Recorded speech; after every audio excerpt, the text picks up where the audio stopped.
சென்னையில் தன்னிடம் பாலியல் வன்கொடுமையில் ஈடுபட்டதாக பூசாரி மீதும் அதன் பின்னர் புகைப்படம் எடுத்து மிரட்டுவதாக கணவர் மீதும் பெண் ஒருவர் போலீசில் புகார் அளித்தார். தீய சக்திகளை அழிக்க ருத்ராட்ச மாலை தருவதாக கூறி 27 வயது பெண்ணை பள்ளிக்கரணை ஆதிபுரேஸ்வரர் கோவில் பூசாரி அசோக் பாரதி வடபழனியில் உள்ள உறவினர் வீட்டுக்கு அழைத்துச் சென்று பாலியல் அத்துமீறலில் ஈடுபட்டதாக கூறப்படுகிறது.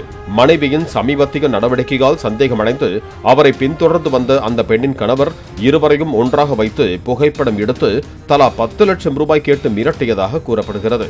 இதனையடுத்து இருவர் மீதும் அந்த பெண் போலீசில் புகார் அளித்தார்.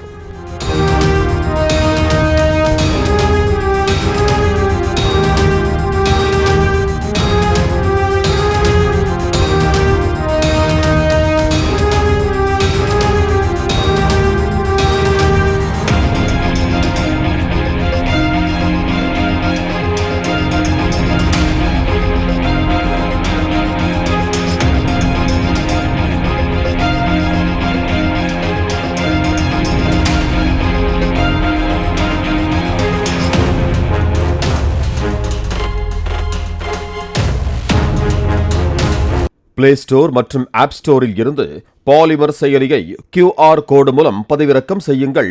செய்திகளை உடனுக்குடன் பெறுங்கள்.